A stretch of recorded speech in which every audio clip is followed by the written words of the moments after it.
Hey everyone, this is Christopher Donnell, one of the pastors here at Urbana UMC, and it is Monday morning, meaning it's time for another Motivational Monday. And I'm here with my friend Ray Branceter.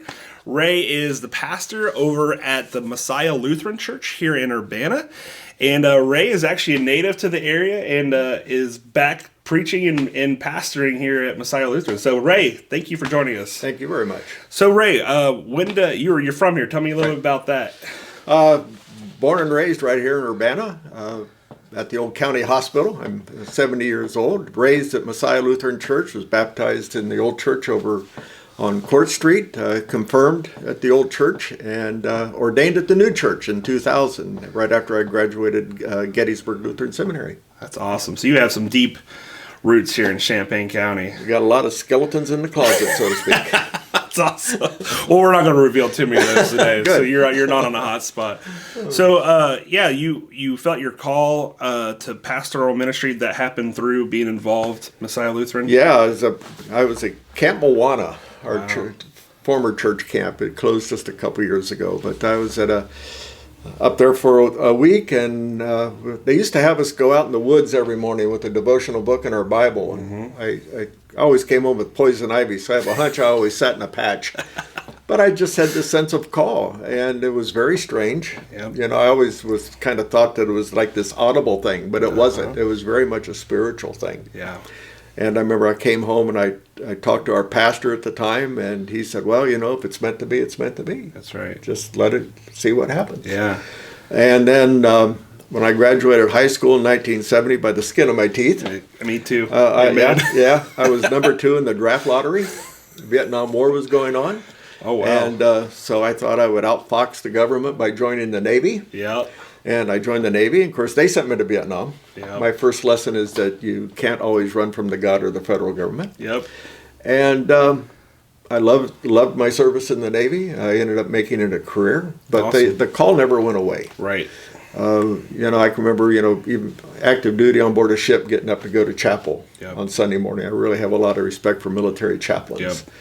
And I got out, retired from the Navy, had gotten a bachelor's degree from Chapman University and a master's from the University of Arkansas, which I'm sure would have shocked any of my school teachers who might be watching. And after I retired, my wife, my second wife, and I moved back to Urbana with my 2 kids and her 3 sons who bounced back and forth between here and Memphis. And I took a job that moved me to Pennsylvania. And that was God. I think God had always called me, but at that point God began to kick me. And after about a year and a half of doing a job that I just absolutely hated, but paid very well. Yeah. One day going to work, I just, it was like God turned on the radio and said, "Hey, Branstetter, remember me?" And we were, Sandy and I had met in church. We were very active in church, and so we went to seminary. That's awesome. At 50 years old with 3 kids, a dog and a cat, and it was scary. Yeah. That's interesting that you've had that call for so long, and then there was a moment that was undeniable, like, This is it. Yeah. This is the time. Yeah, call became a shout. Yeah, that's good. So with that shout, I mean, that's taken you a lot of places, right? Yeah. Seen a lot of different churches.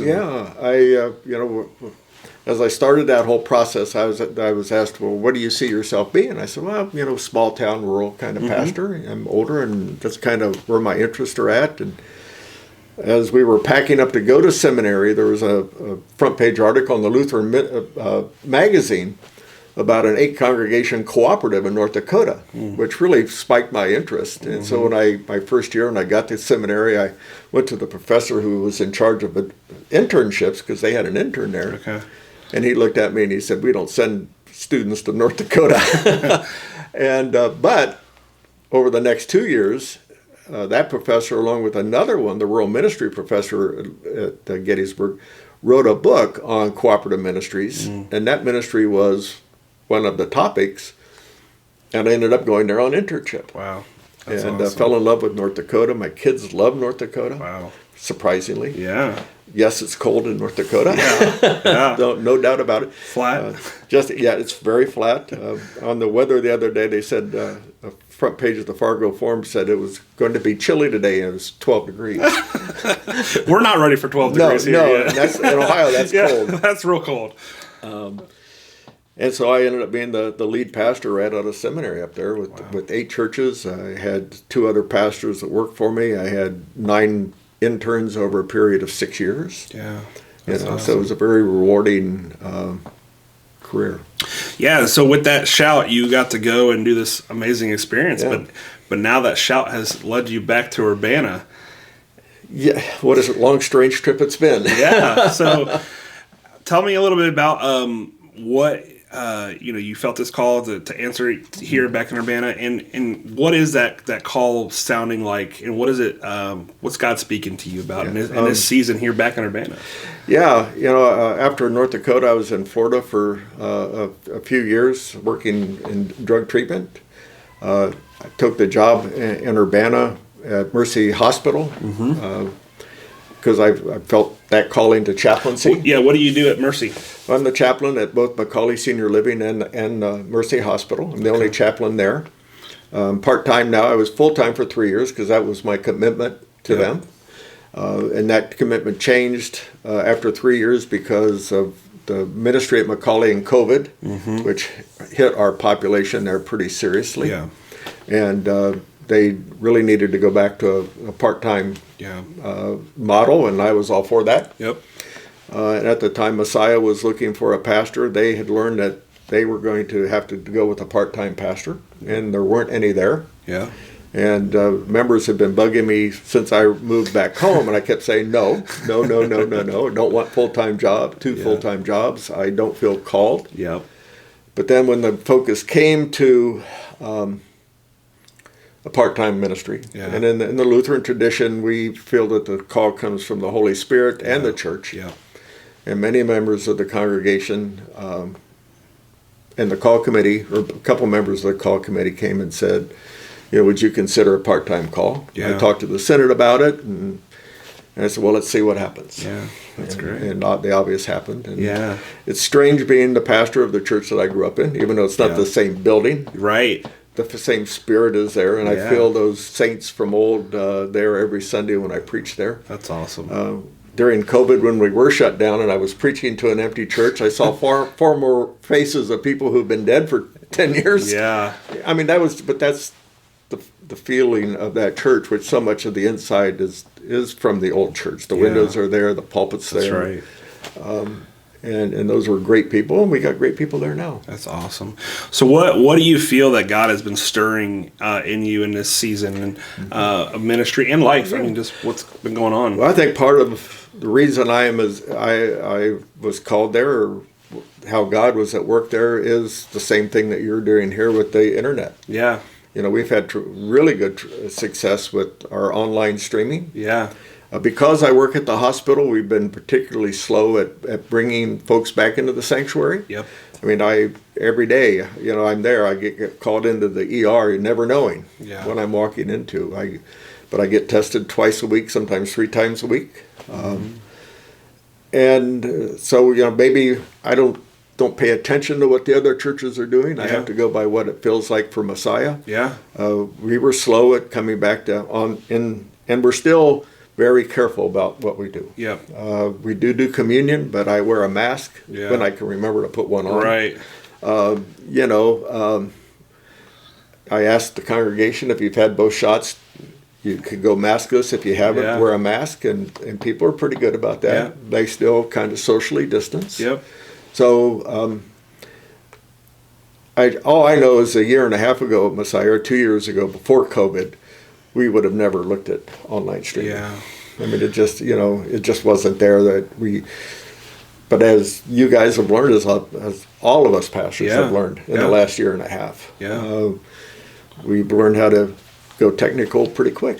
Yeah, and I think that's a change, right?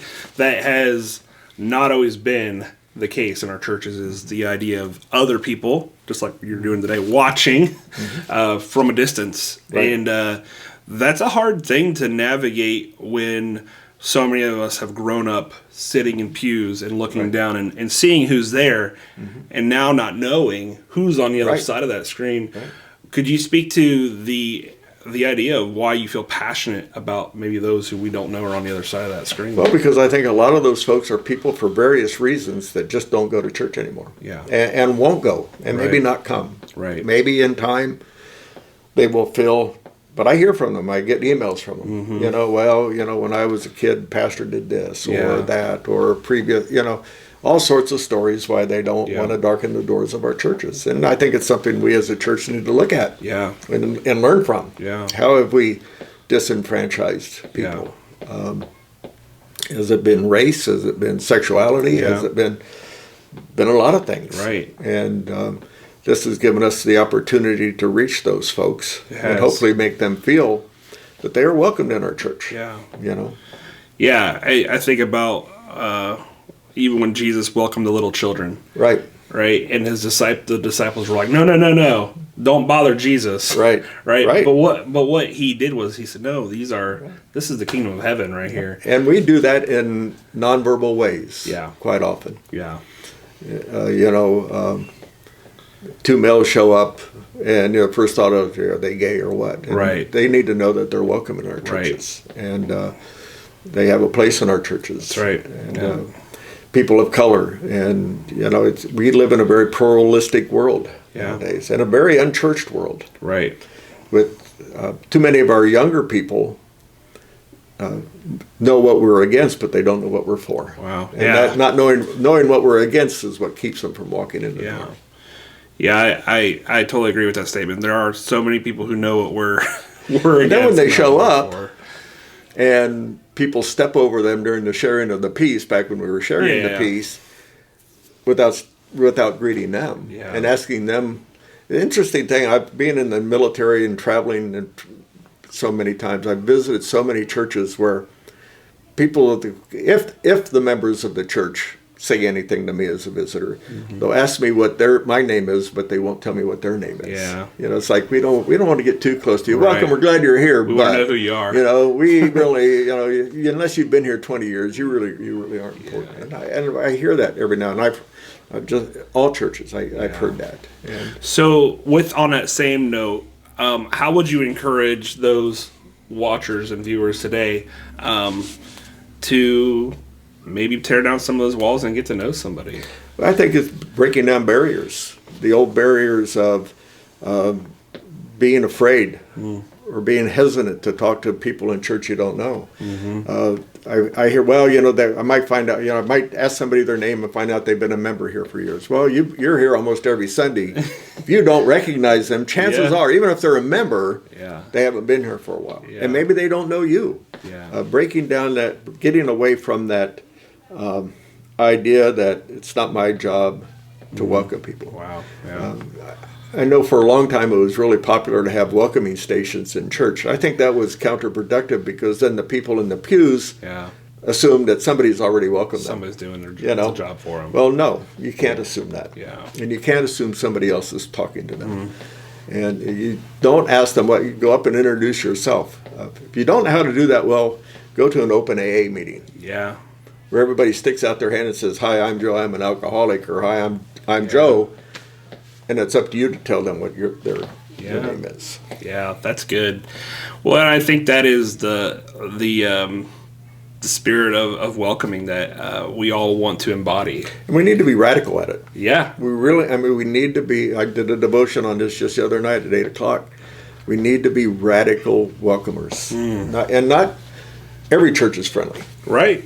But not every church is welcoming. Yeah. And that's what we got to get really, really good at. That's good. Because people, I think, especially younger people, are now checking us out online before they ever step foot in our church. Yeah. They know what we look like. They know what we sound like. Yeah. But if they come and visit our church and nobody says anything to them or whatever, if somebody says something to them, it's kind of oh, by the way. Yeah. Yeah. And, we don't offer them an offering envelope right from the very first time. We don't ask them to be on church council. Right. Let them visit, let them connect with us, and let them grow. Because it's not about membership. Right. We need to get over that idea that it's all about membership. Yep.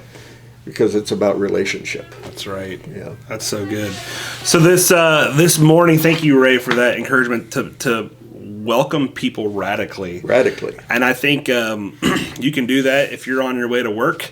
You can do that at your job, with your kids at home, with your neighbors. If you're at the grocery store, you can welcome people radically. And I think that is the spirit of Jesus that he asks us to do and commands us to do.